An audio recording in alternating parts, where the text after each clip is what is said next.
They came to remind the world that in the United States, the fight for racial equality is still far from over, retracing the footsteps of those who marched in 1963.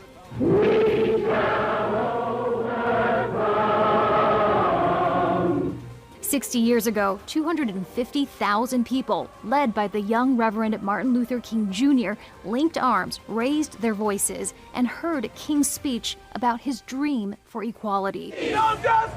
No peace! No justice! No peace! On Saturday, the thousands who marched say King's dream is still unfulfilled. Prognosis feels grim, and there are some things that have changed. But today's march and commemoration just emphasizes how much still needs to be done. I've noticed that even when I work, maybe somebody of another color would get paid more money than I do, and even though I might even have more education. In the U.S., the African American poverty rate is more than double that of white Americans. Police brutality targeting blacks remains an ongoing problem, and some conservative states have moved to ban the teaching of African American studies in school. There will be other times. Martin Luther King Jr.'s eldest son delivered an updated rallying cry.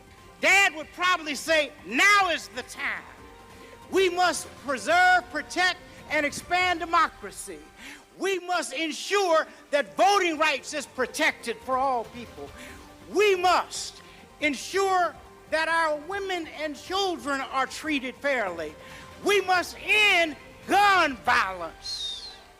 This march spoke for a greater variety of groups, with protesters calling for protecting LGBTQ and Asian American rights. And while in 1963 only one woman spoke to the crowd, today many took the podium. Spread the word! Have you heard? All across the nation, we are going to be a great generation. The marchers say each step is another toward progress, but the target of true equality remains distant. Heidi, Zhou-Castro, Al Jazeera, Washington.